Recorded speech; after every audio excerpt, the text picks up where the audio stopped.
Alrighty, we are rolling.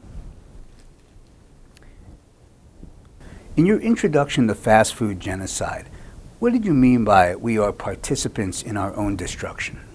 Well, clearly the title of the book, Fast Food Genocide, implies that we're having a major effect on creating increased risk of increased tragedy across our country and the modern world with the explosion of the fast food industry. I mean, I think a lot of people are aware that the risk of diabetes and obesity has climbed. These foods are technologically designed to get people hooked and addicted. 100 years ago, 1 in 100 Americans were mentally ill. Today, it's 1 in 5 Americans are mentally ill. And though people are recognizing the link between commercial baked goods and fast food and obesity, diabetes, heart disease, and cancer, I don't think very few people or enough people are recognizing the link between fast food and commercial baked goods and mental illness, intellectual dysfunction, intellectual impairment, dementia, even anger, increased violence, and inability to think creatively, logically, and compassionately.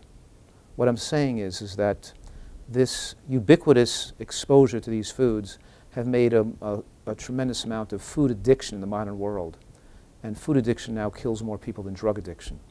And food addiction doesn't just lead to the diseases of excess calories, it also leads to the ability to think clearly, where meeting your addictions becomes the driving service to your primitive brain, and your cerebral brain is no longer the controller of your actions. You're not as compassionate and kind and thoughtful and logical, and your ability to think clearly is affected by meeting your dopamine needs of the brain now. And so it has a negative effect on the future of our society, the future of our planet, and certainly an inordinate amount of medical tragedy that is suffering is occurring that people aren't looking at or recognizing. What are the most important nutritional supplements that everyone should take? Are there any others that vegans need to be especially careful to make sure they take?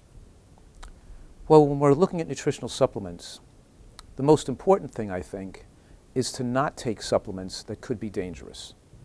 And we know that there are certain petrochemical or synthetic supplements that are very popular and particularly dangerous, like folic acid, folic acid is even advertised by health authorities to be necessary to prevent neural tube defects, which is kind of ridiculous. Colorful plant foods, particularly green vegetables and beans, are super high in folate. What I'm saying right now is that folate is not biologically the same compound as folic acid. People who eat a healthy diet, their blood levels of folate are much higher than normal. They're not deficient, they're more than adequate, they're excellent. Nobody needs to take folic acid when you're eating a good diet. This idea that people should be taking folic acid to prevent disease and neural tube defects is sparking an explosion in childhood cancers and enables people to think it's okay and don't have to think of eating green vegetables to get their folate. They just can take the supplement. But what I'm saying right now is these modern supplements like folic acid, like vitamin A, often called acetyl and retinol palmitate, even isolated vitamin E fragments, beta-carotene, and a few others actually are particularly harmful. And I'm saying right now that we have to get our folate from vegetables, not from supplements. And there's a lot of reasons why this idea that we're fortifying all this food with folic acid is particularly dangerous and linked to increased risk of breast and prostate cancer. That said, as we move towards more healthy plant foods in our diet and minimize animal products, there are certain nutrients that we don't get exposed to as much that have beneficial effects on human lifespan, metabolism, and aging of the brain. The one everybody knows about is B12. And when we're on a vegan diet or close to a vegan diet, our B12 needs are elevated over and above a person who's eating animal products regularly, because we only could absorb a little B12 at one time. So if we're taking it only once a day, we need a little larger exposure to make sure we get enough. So that's the main factor. But now there's a lot new research information showing that low DHA levels and low omega-3 index is linked to lowered cognitive impairment and shrinkage of the brain with aging. And there's been numerous studies. I should say all the studies looking at this issue have shown that as the omega-3 index, the levels of DHA in your tissues go down and are low for many years, of course, your increased risk of both cognitive impairment and brain shrinkage is evident, proportional to the low levels of DHA. And that could be a person's risk not just from being a vegan, but just not eating any fish, not eating any omega-3 containing foods, like having a burger-based diet or a pizza-based diet, could be just as damaging. But the answer isn't really to add the fish oil to the burger because, because these foods also cause dementia from other direction. Atherosclerosis causes dementia. Lack of phytochemicals and antioxidants cause dementia. In other words, I advocate a nutritarian diet, which means a wide array of natural plant nutrients and a high amount of micronutrient and phytochemical density, which is so protective against dementia. But it's possible to still eat a protective diet, and because of the genetic differences from one person to another, to have levels of DHA that are too low. And by supplementing that, we're assuring people don't get into trouble.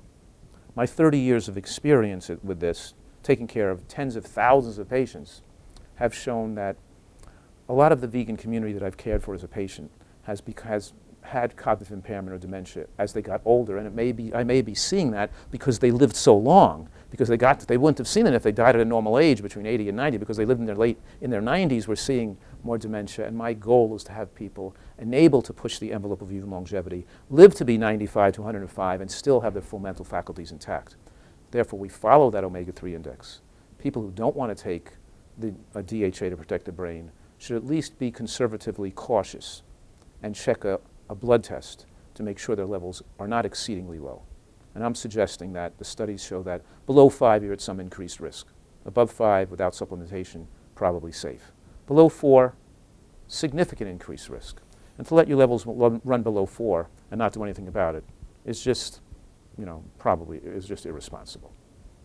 We have to be careful with our advice to make sure we don't get any people in trouble as we enthusiastically are excited about all the other benefits of plant-based eating. So those are the main issues here, B12. But there's some indication that some people could be low in iodine if not eating seafood or seaweed. Some other people might be low in vitamin D if not out in the sun enough, especially living indoors with clothing on all the time and avoiding the sun from skin cancer. So there are other issues we should be concerned about. So it's a two-edged sword. With any nutrient, both being deficient and having an excessive amount can be harmful. There's a sweet spot in the middle. So just because studies show that too much of vitamin D or taking vitamin D2 as synthetic might cause harm doesn't mean allowing a deficiency is okay either. Because people who take both sides of these issues don't look at these issues without bias. They kind of try to reinforce their viewpoints by showing some studies that show that excess is bad or other people show that taking more is better. But what I'm trying to look at all these studies in a comprehensive manner, and we pretty much always see that a middle ground is most conservative and appropriate, not taking too high levels of things and not letting them get deficient. And so we want to be careful of watching for the potential for certain deficiencies in a plant-based diet. And there's some indication even that zinc may be beneficial for people as they age, because if you're not going to have a heart attack or a stroke, then another leading cause of death from centuries ago was pneumonia, another infection. And zinc absorption goes down with aging. And on a plant-based diet, you only absorb about 20% of the zinc in the food compared to 80% on animal products. So it may be the case that zinc is also a nutrient that is beneficial to supplement, especially as we age on a plant-based diet. We'll know more in the future as more studies are done. But right now, we've got to make the best decisions with the data we have available today.